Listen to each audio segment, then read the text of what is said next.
야, 우리가 요한계시록이 이제 얼마 남지 않았죠. 22장까지 있는데 오늘이 바로 18장입니다. 뭐 좀 세게 얘기하면 욕할 같은데 어쨌든 간에 이제 한 4장 정도 남아 있는 것 같습니다. 다시 한번 더 우리가 요한계시록을 전반적으로 한번 보면 요한계시록은 성도들에게 소망이요 희망이 되는 메시지다라는 걸 꼭 기억했으면 좋겠어요. 요한계시록 안에 나오는 모든 내용들이 좀 무서운 내용들도 있고요. 또, 이것이 이 땅에 그대로 이루어지면 어떻게 될까? 두려움에 떨기도 하는 메시지도 있습니다. 그런데 정말 중요한 것은 그 중에서도 하나님이 택한 성도들의, 그죠? 각각의 나오는 구절이나 그들의 반응, 그런 것들을 우리가 좀 잘 보면 좋겠어요.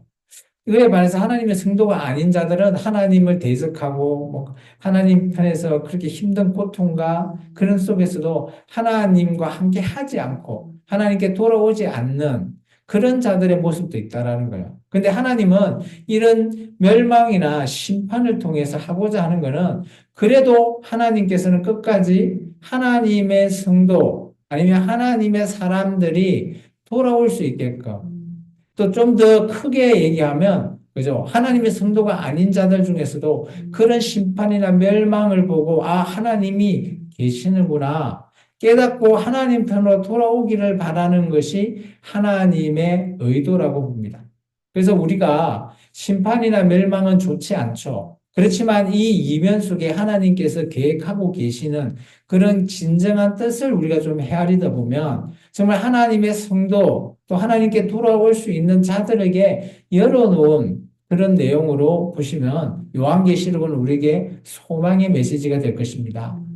요한계시록은 크게 세 개인데요. 그죠? 요한이 본 일, 그리고 요한 때 있었던 일, 그리고 장차 될 일입니다. 이 장차 될 일이 지금 우리 2024년을 살아가고 있는 우리도 진행형이기 때문에 앞으로 언제 일어날지 알 수 없기 때문에 우리가 이 장차 될 일에 관심이 많는 거죠. 그죠? 이 요한계시록의 장차 될 일은 크게 세 가지입니다. 인사건과 나팔 사건, 그리고 대접 사건이죠.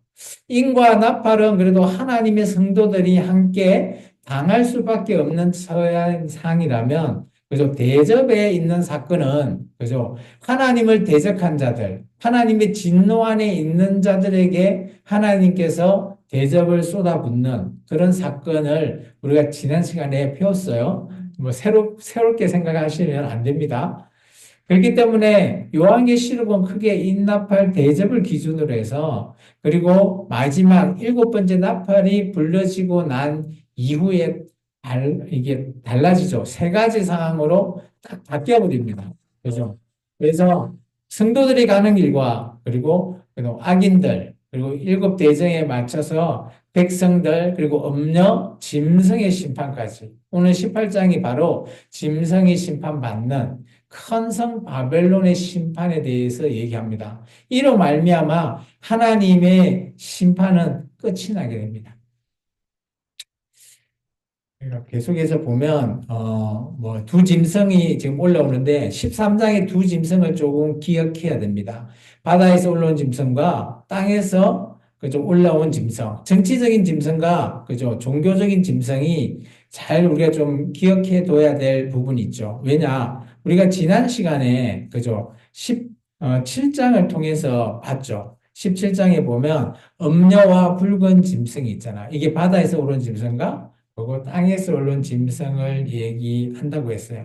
그 전에 이제 우리가 그 7대접 사건을 통해서, 그죠? 실제적으로, 7가지 이 대접의 재앙은 우리 성도들이 당하는 재앙이 아니라, 그죠? 마지막에, 끝까지 하나님을 대적하는 자들이 당하는 이런 심판이 될 거다라는 것을 얘기하고 있고요. 그리고 여기 나오는 붉은 짐승에 있는, 그죠?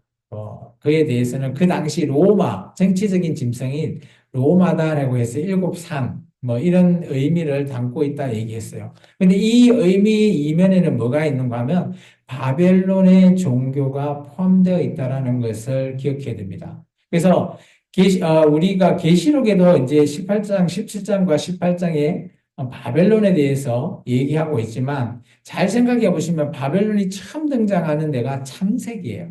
창세기 10장에 바벨론에 대해서 얘기하고 있고요. 그리고 또 우리가 잘 알고 있는 다니엘과 세 친구가 잡혀갔던 그 나라가 바벨론이었죠. 그리고 마지막 될 그 나라가 바로 바벨론이 될 거라는 겁니다. 이런 바벨론이 지금 우리에게도 많은 그죠? 바벨론 종교가 이렇게 파송이 되어서 여러 가지 형태 그런 신으로 바뀌게 되죠. 그죠? 그래서 성모라고 하는 어머니의 신이라고 하는 이런 걸로 해서 우리가 뭐 잘 보는 이런 것들이 포함이 되어 있습니다. 근데 이게 과연 나중에 바벨론으로 될 것인지에 대해서는 아직까지 진행형이죠. 그래서 오늘 18장은 이런 바벨론이 멸망당할 거다라는 것을 말하고 있습니다. 근데 놀라운 거는, 그죠? 우리가 창세기 10장에 나오는 바벨론을, 그린 사람이 있죠. 보면, 그죠? 이, 폴랑드로라고 하는 화가가 이 이전에 바벨탑에 대해서 그렸는데 놀라운 것은 지금 보려면 이후 이 의회의 건물이 꼭 그 모습을 담고 있다는 겁니다. 이게 이런 것들이 지금 우리 중에도 포함이 되어 있고요. 그리고 우리가 좀 전에 했던 어, 지난 시간에 봤던 음녀와 붉은 짐승 있잖아요. 음녀가 붉은 짐승을 타고 있잖아요. 이제 이런 내용들도 보면 그죠? 많은 이런 정체성들이 음녀와 짐승이라는 이런 것들이 우리가 암암리에 그죠? 막 이런 그 종교들이 우리 속에 파고들어 있다라는 것을 조금 생각해 보셔야 됩니다. 그래서 이런 마지막 때 그 바벨론이 어떤 모습으로 보일지는 알 수 없지만 이 모습의 바벨론이 멸망당할 거다라는 것이 오늘 계시록의 말씀이라는 겁니다. 그러면 우리가 18장 본문의 말씀을 한번 들어가 보겠습니다. 좀 전에 읽었죠? 이 일 후에, 이 일 후라는 게 뭔가 하면 잘 보시면 17장에 등장했던 붉은 짐승과 음녀에 대한 내용이에요. 그죠? 그 일 이후에 또 다른 천사가 내려와서 이제 외칩니다. 뭐라고요? 무너졌다. 무너졌다. 큰 성 바빌론이요. 그런데 놀라운 건 이게 처음이 아니라는 거예요. 17절에 한번 봐보시면, 그죠? 17장에서도 바벨론이 멸망당했다라고 말하는 부분이 미리 있어요. 패망당했다라고 말하는 부분이 있거든요. 그래서 그것이 연관돼서 오늘 18장은 좀 더 자세하게 얘기합니다. 그리고 우리가 음녀라고 얘기했던 그 부분의 5절에 보면 그 이마에 붉은 짐승에 대해서 얘기할 때 그 이름에 큰 바벨론이라고 되어 있죠. 이게 음녀에 대해서 있는 그건데요. 그 바벨론이라고 하는 게 17절에 5절에 이렇게 바벨론을 말하고 있고요. 그죠? 이 바벨론이 결국은 이제 마지막 때에 멸망당하게 되는 것을 말하고 있죠. 그래서 오늘 18장 2절에 큰 성 바벨론이 멸망당한다라고 말합니다. 근데 이 바벨론이라는 것이 어떤 것인가?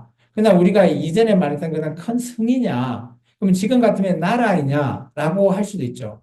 근데 알 수는 없지만 오늘 여기서 요한이 설명한 부분이 있어요. 그 뒤에 바벨론 뒤에 부연 설명이 되어 있죠. 첫 번째, 귀신의 처소랍니다. 그리고 두 번째, 각종 더러운 영들이 모여 있는 곳이라고요. 그리고 세 번째, 각종 더러운 가증한 새들이 모이는 곳이다. 근데 이게 뭐 실체로 이렇게 보이는 건지 아니면 이게 그죠? 비유로 상징적인 내용으로 말하는 건지에 대해서 학자들에게는 분분합니다. 어쨌든 간에 마지막 때에는 우리가 봤을 때 그죠? 악한 모든 것들이 모여 있는 그곳을 바벨론이라고 보시면 돼요.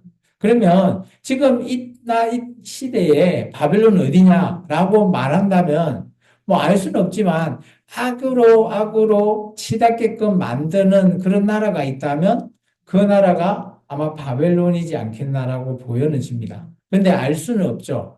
언제 이 바벨론이 정말 이 계시록 18장이 언제 이루어질지를 우리가 알 수 없기 때문입니다. 그래서 추정할 이유도 없을 거라고 저는 생각해요. 그래서 18장에 이 바벨론에 대한 내용은 이런 내용이 있겠구나라는 정도만 알아도 충분히 뭐 이해하는데 문제 없겠다라고 저는 보여진다라는 거예요. 근데 2장에 나오는 있는 이 표현 있잖아요. 그죠? 무너졌다 무너졌다 큰 성 바벨론이요. 이 부분은 이사야 21장 9절에 이렇게 표현되고 있습니다. 그죠? 보소서 마병대가 쌍쌍이 오나이다 하니 그가 대답하여 이르되 함락되었도다 함락되었도다 바벨론이요. 여기서 말하는 바벨론은 아마 신바벨론을 이야기할 거예요. 느부갓네살 왕이 있는 그런 표현에 느부갓네살이 있는 그 바벨론이 함락당했다. 고레스에 의해서 그 부분이 이사야서 21장에 나오거든요. 근데 여기서 말하는 바벨론은 그 바벨론은 아니지만 언젠가는 이런 악의 축으로 갖고 있는 그런 큰 나라, 성을 갖고 있는 곳이 바로 바벨론이라는 것을 말하고 있는 겁니다.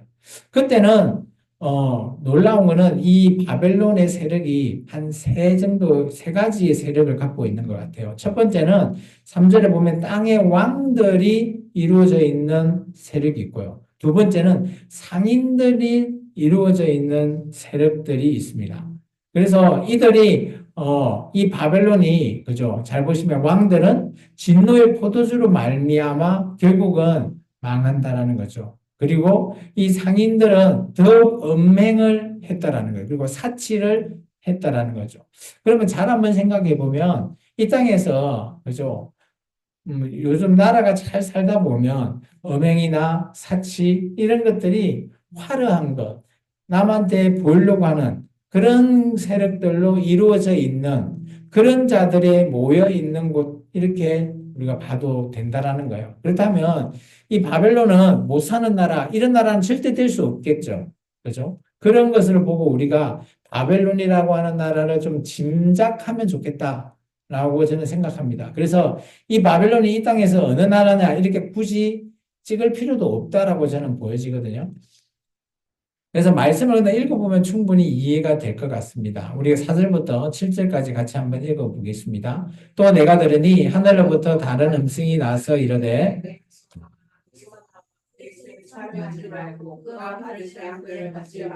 그의 죄는 하늘에 사무쳤으며 하늘은 그의 불의한 일에 기억하신지라.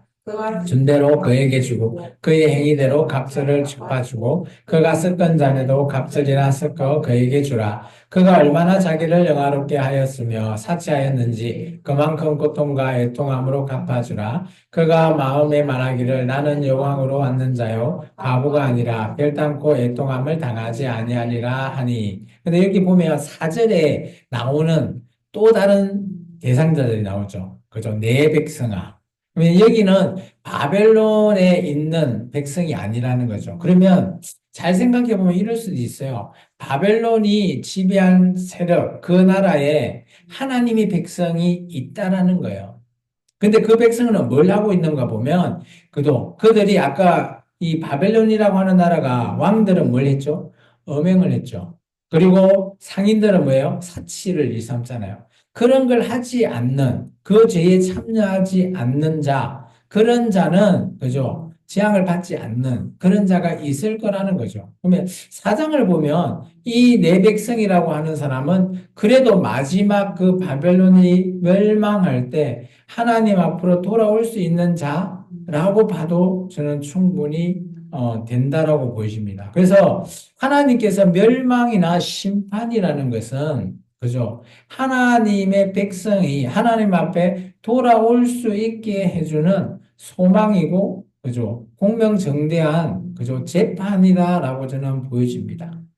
근데 놀라운 건 하나님이 이 죄라고 하는 것이 어떤 내용이냐면 하늘에 사무쳤대요. 그렇다면 이 바벨론이라고 하는 이 나라가 언젠가는 등장하게 되는데 그때 하나님의 백성은 얼마만큼 핍박을 받는지가 보이는 거죠. 그리고 그들이 하나님의 백성에 대해서 정말 어마어마한 핍박을 한게 된다라는 것들이 오늘 5절을 통해서 좀 보여집니다. 그래서 하나님께서 어떻게 얘기하는가 하면 그들에게 보여준 걸 행위대로 내가 그들이 내 백성한테 한 것보다 더 갑절로 내가 갚아주겠다는 거죠. 그리고 그가 섞은 잔에도 갑절이나 섞어주겠다. 이 섞은 잔이 진노의 포도주거든요. 하나님께서 그만큼 그 진노를 배나 더 주겠다라는 말을 하고 있어요. 그래서 7절에 보면, 그죠? 아까 얘기했지만 사치. 그리고 그런 모든 것들로 말미암아 고통과 애통함이 있게 해주겠다는 거예요. 갚아준다. 이게 그죠? 옛날 그 성경 개역 한글에는 신원이라고 하는 단어를 썼습니다. 신원이라는 것은 갚아준다라는 단어를 썼죠. 그래서 오늘 잘 보시면 인사건 때 네 번째 인사건이 있잖아요. 네 번째 인사건, 다섯 번째 인사건, 그때가 순교자의 인이거든요. 그렇다면 이 바벨로니아라고 하는 이 나라에서 적그리스도로 말미암아 하나님의 백성들이 순교당할 수도 있다라는 것도 어떻게 보면 충분히 공감은 되는데 이게 우리가 순서대로 이 요한계시록을 갖다 붙여보면 이것은 그 순교, 다섯 번째 순교자의 인은 훨씬 가극 아니냐라고 생각할 수도 있어요. 그래서 요한계시록의 이 시점에 대해서는 아직까지 학자들 간에 좀 의견이 분분합니다. 어쨌든 간에 언젠가는 이 하나님의 백성은, 그죠?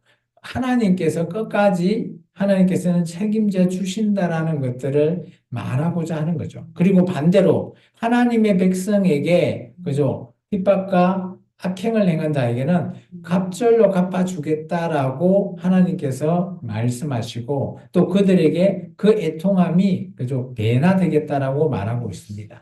계속해서 한번 읽어볼까요?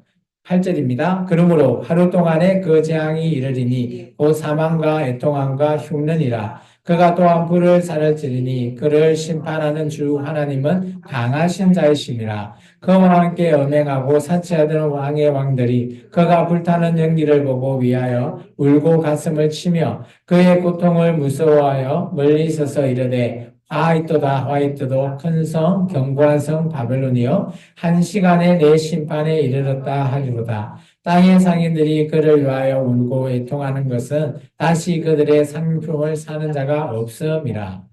놀라운 거는 하루 동안의 재앙이 그죠? 한 방에 이루어진대요. 사망, 애통함, 흉년, 불에 살려지는 그 심판이 하루 안에 끝장나겠다라는 거예요.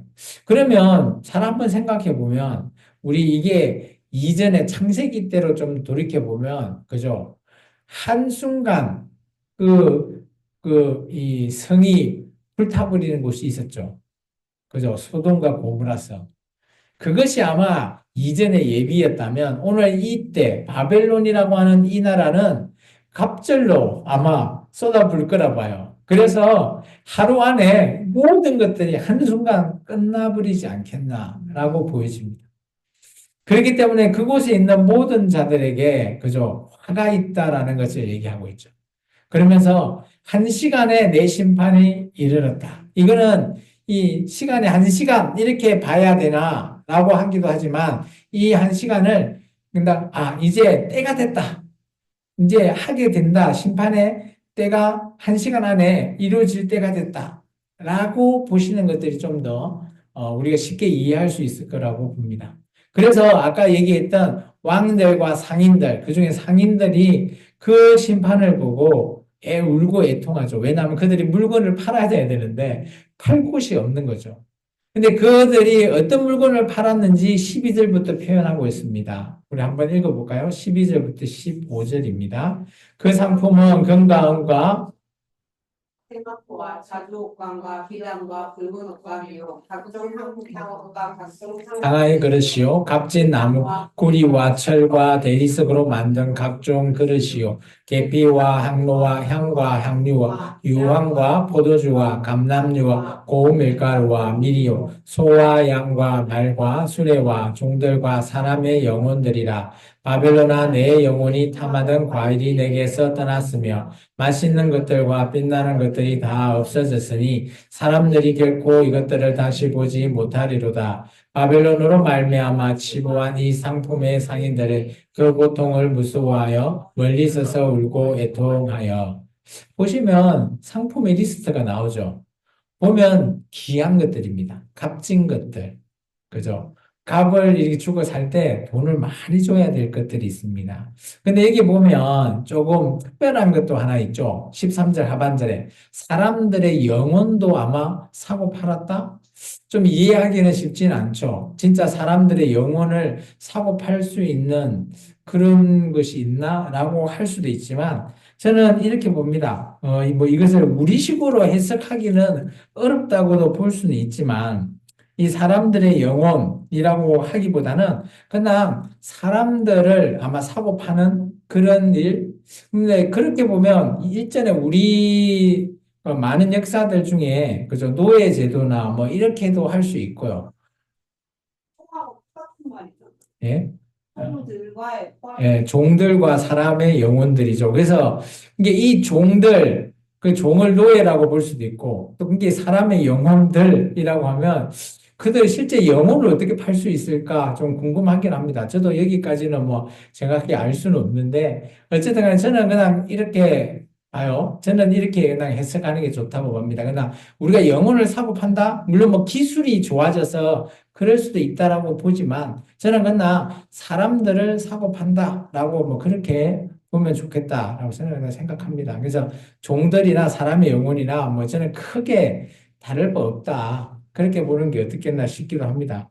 저도 이건 해석을 잘 못하겠어요. 영혼들까지를 어떻게 팔고 사고 할 거냐라는 부분이 있습니다.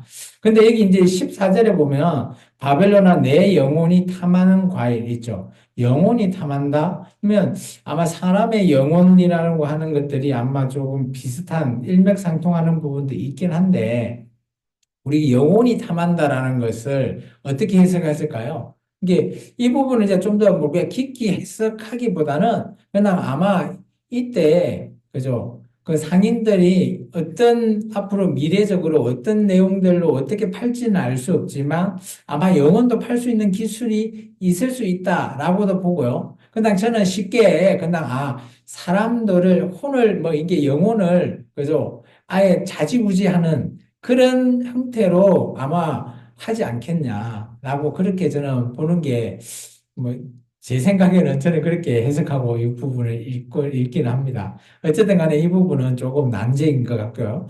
그리고 오늘 보면 이 상인들은 이런 모든 물건들을 바벨론에 팔지 못하기 때문에 애통한대요. 근데 애통만 한다라는 거는 자기 물건을 못 팔아서 애통한다? 그럴 수도 있지만 여기 잘 보시면 그들의 고통과 무서워한다는 게 있죠. 그래서 아마 이그 상인들이 바벨론 성이 멸망당함으로 말미암아 그것이 자신들에게도 영향이 있다라고 저는 보여집니다. 그래서 이들이 물건을 못 팔아서 애통한다? 좀 그거는 이해가 되지 않아요. 그죠? 그것이 아마 자기들에게도 영향을 받을 수 있다라고 저는 보여지고요.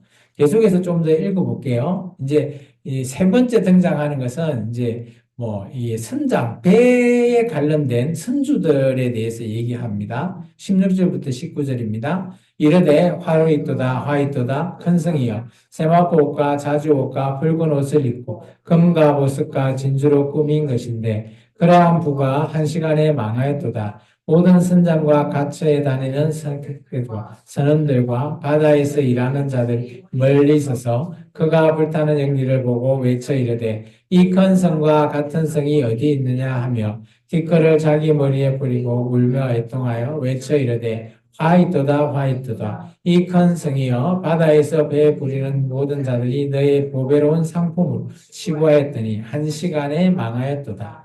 이게 바벨론이 멸망당할 때는 순식간에 아마 망할 것 같습니다. 이 한 시간에 망한다. 이 한 시간이 진짜 우리가 60분 안에 망한다. 이럴 수도 있지만 저는 그런 해석보다 순식간에 그냥 확 망한다. 이런 표현으로 쓰지 않았나. 저는 그렇게 보이지거든요. 근데 이제 놀라운 건 아까 왕들, 그리고 상인들, 이제는 배에 대해 관련된 사람들이에요. 이게 선장, 선원, 뭐, 승객, 뭐, 바다에서 일하는 자들, 근데 이제 잘 한번 생각해 보면 왜 부류를 이렇게 세 부류를 놨을까? 배 쪽은 또 좀 이제 물건 파는 사람들은 이해가 되고, 근데 배라고 하면 아마 이 배는 이동 수단이잖아요. 그러면 아마 이동 수단에 관해서도 큰 타격을 받지 않았나. 이들도 보면 그죠? 외치긴 하지만 그들이 보면 또 애통해 하는 부분도 있죠.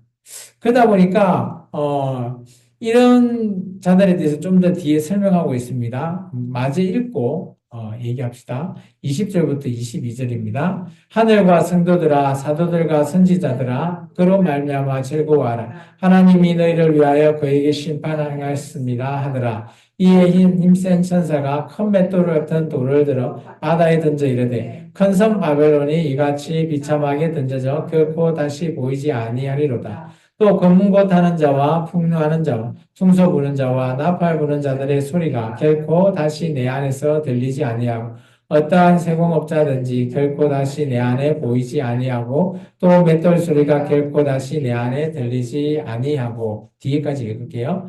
등불이 결코 다시 내 안에 비치지 아니하고 신랑과 신부의 음성이 결코 다시 내 안에 들리지 아니하리로다. 너의 상인들은 땅의 왕족들이라 내 복술과 말미암아 만국이 미혹되었도다. 선지자들과 성도들 및 땅에 의해 죽임을 당한 모든 자의 피가 그 성중에서 발견되었느니라 하더라. 그러면 잘 보시면 이들이 애통해하고 이런 모든 것들을 하는 이유가 잘 보시면 그죠? 여기 흰색 천사가 큰 이 맷돌 같은 걸 던져서 바다에 던져 버렸대요. 그래서 바벨론 성이 그렇게 무너져 내리는 것을 비유하는 건데 그런 비유 이에 22절과 23절에 보면 그죠? 모든 그 소리나 이런 것들이 안 들린대요. 이 말이 뭔가 하면 모든 사람들이 다 끝장나 버리는 거예요. 그러면 아까 선주 선원들도 영향을 받는다는 거예요. 그들이 애통하는 이유가 상인들이 애통하는 이유가 그냥 성이 멸망당하고 끝나버리는 게 아니라 그 모든 그 성 바벨론이라고 하는 성뿐만 아니라 그 일대 있는 모든 사람들도 다 그죠? 영향을 받고 멸망당한다는 걸 말하고 있습니다. 그래서 오늘 이 멸망의 이미지가 22장에 있는데요. 검은 것 하는 소리 이런 거 있잖아요. 에스겔서 26장 13절에는 이렇게 얘기합니다. 내가 내 노래 소리로 그치게 하고 내 수금 소리를 다시 들리지 않게 한다. 이게 수금 소리, 들리지 않게 한다. 이런 게 멸망의 이미지거든요. 이거 보면 검은 것 하는 자, 풍소 부는 자, 나팔 부는 자 소리가 들리지 않는다. 이거는 멸망에 대한 이미지, 구약의 이미지들 그대로 가지고 왔다고 보시면 됩니다.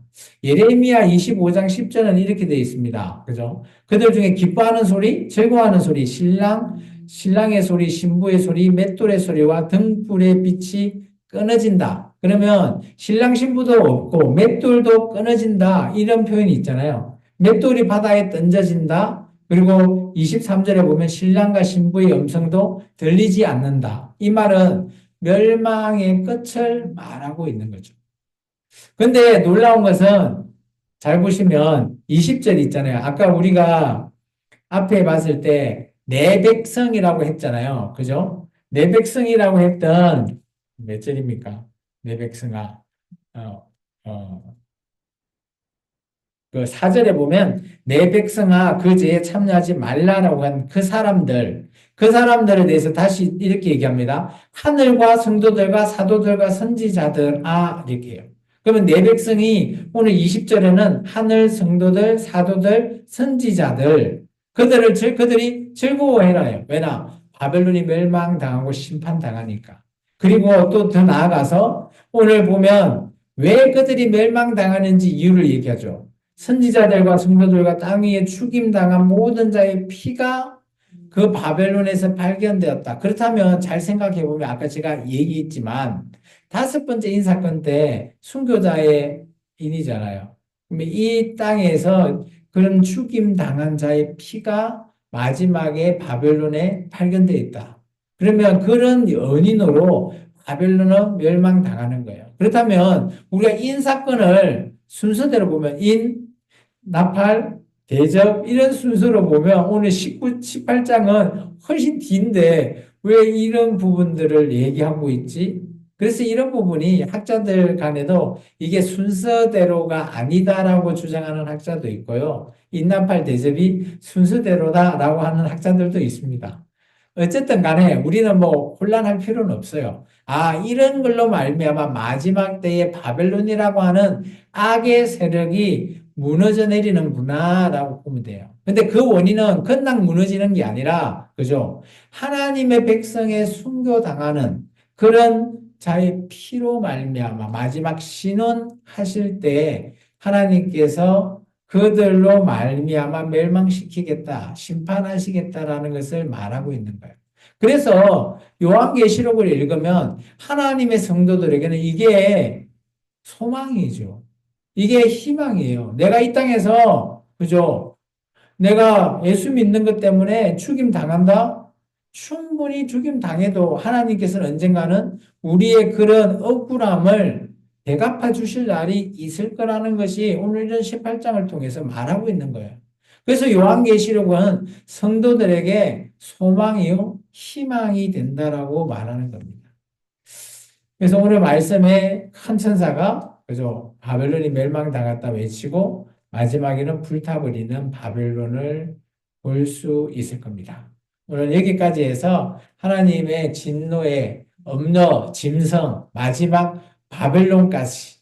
그래서 엄려가 뭐 바벨론이다라고 말할 수도 있지만 어쨌든 간에 그런 하나님의 진노의 대상이 여기서 끝내버리시겠다라고 말하고 있습니다. 그러면 이거의 원인이 되는 사탄은 어떻게 되냐? 그것은 조금 더 지내보면 하나님께서 저 불못이라고 하는 곳을 던져버리는 그런 부분들이 나올 겁니다. 그래서 이제 악의 모든 주축의 세력들을 하나님께서 심판하신다라고 보시면 우리가 오늘 이거로 말미암아 하나님의 성도로서 우리가 이 땅에서 정말 하나님의 뜻대로 선하게 살아가야 된다라는 것을 우리가 이런 말씀을 통해서 좀 더 우리가 배웠으면 좋겠습니다. 기도하겠습니다.